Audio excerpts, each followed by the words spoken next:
Halo semuanya, sebelumnya perkenalkan nama saya Ulia Karima dengan NIM G005048 dari SGDB 1. Pada kesempatan kali ini saya akan menjelaskan terkait laporan 1 dan juga laporan 2 blok 2.3. Untuk yang pertama, yakni terkait anatomi dari pedunculus cerebri. Nah, pedunculus cerebri ini termasuk bagian dari mesencephalon atau midbrain.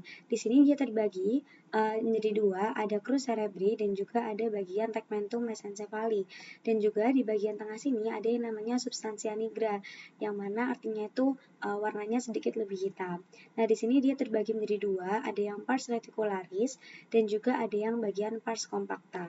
Dan di anatomi dari pedunculus cerebri ini, dia itu ada aqueductus mesencephali yang mana dia itu menggabungkan antara ventriculus yang lateral, ventriculus yang tertius, kemudian dilanjutkan ke ventriculus yang quartus, seperti itu. Kemudian selanjutnya terkait ganglia basalis, yang mana ganglia basalis sendiri ini merupakan kumpulan gitu ya, atau nukleus-nukleus kalau misalnya yang ada di sistem saraf pusat. Nah, atau disebut juga dengan kumpulan dari badan sel saraf yang berada di sistem saraf pusat. Nah, di sini dia terbagi menjadi beberapa struktur. Yang pertama adalah nukleus caudatus. Nah, nukleus caudatus ini punya bagian kaput atau kepala, kemudian punya bagian korpus atau badannya, dan juga terakhir dia punya bagian kauda atau ekornya. Nah, kepalanya ini nanti akan menyambung menjadi ke bagian putamen. Nah, putamen sendiri itu merupakan bagian dari nukleus lentiformis, yang mana nukleus lentiformis akan memiliki dua bagian, yakni bagian putamen dan juga bagian globus pallidus. Putamen akan berada di sebelah lateral dan juga globus pallidus akan berada di sebelah medial. Nah, nanti bagian kauda dari nukleus caudatus akan bergabung dengan corpus amygdaloideum. Dan terakhir ada bagian claustrum. Kemudian yakni terkait anatomi dari truncus encephalicus atau batang otak. Nah, batang otak ini terbagi menjadi tiga bagian.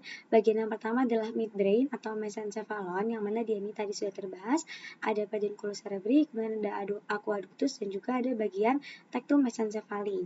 Dan kedua adalah pons, yang mana di sini akan terlihat pars basilaris dan juga ada pars tegmentalis.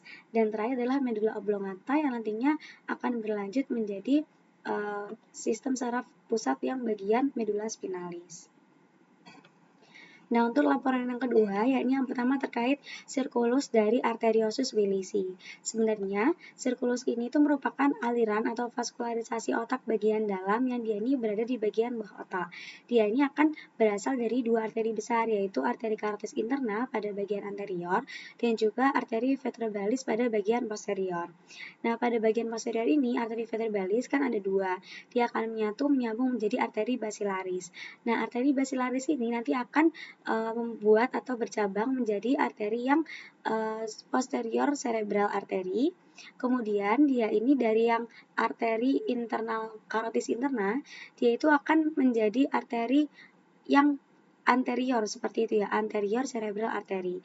Nah, karena ada dua, anterior ini akan dihubungkan dengan anterior communicating artery atau arteri communicans yang anterior.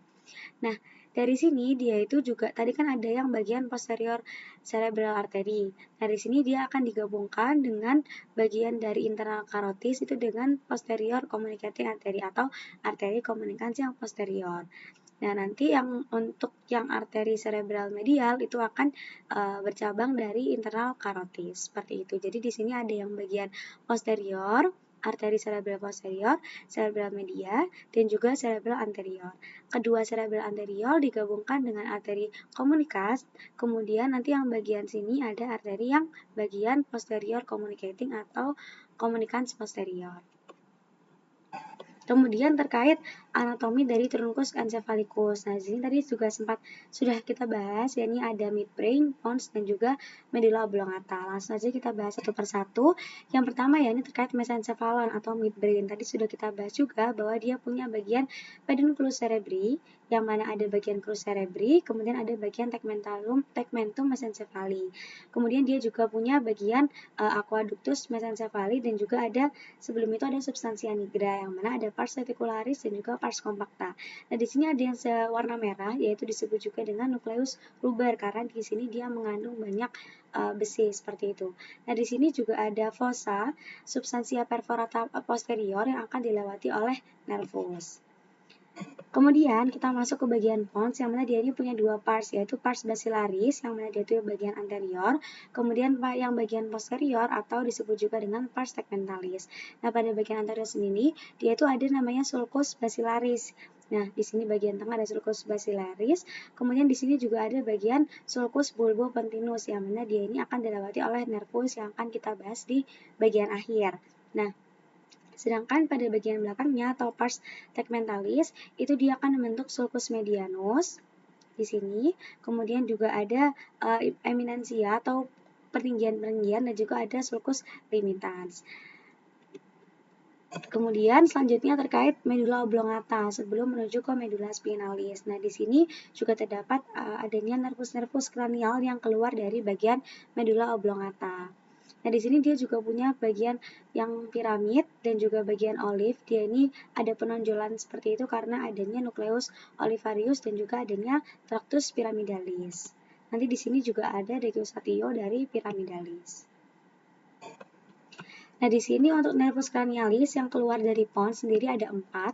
Ya, ini kalau dari midbrain ada 2, pons ada 4, medula oblongata ada 4. Nah, pada kesempatan kali ini kita akan berfokus pada yang keluar di pons. Ya, ini ada 4, yaitu nervus ke-5, 6, 7, dan juga 8.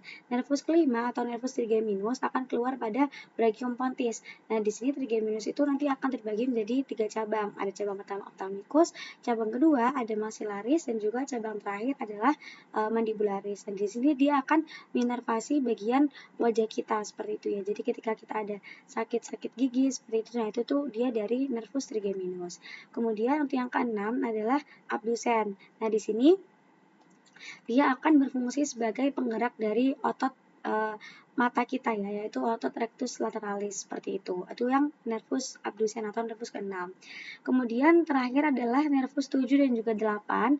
Nervus 7 yaitu nervus facialis dan juga nervus vestibulocochlearis. Dia ini akan keluar berasal dari sulcus bulbopontinus seperti itu. Nah, di sini untuk yang facialis sendiri, dia akan menginervasi wajah kita, yang mana membentuk otot-otot mimik wajah kita. Kemudian ketika nanti ada lesi seperti itu ya, pada bagian nervus 7, dia akan dapat menyebabkan adanya Bell's palsy.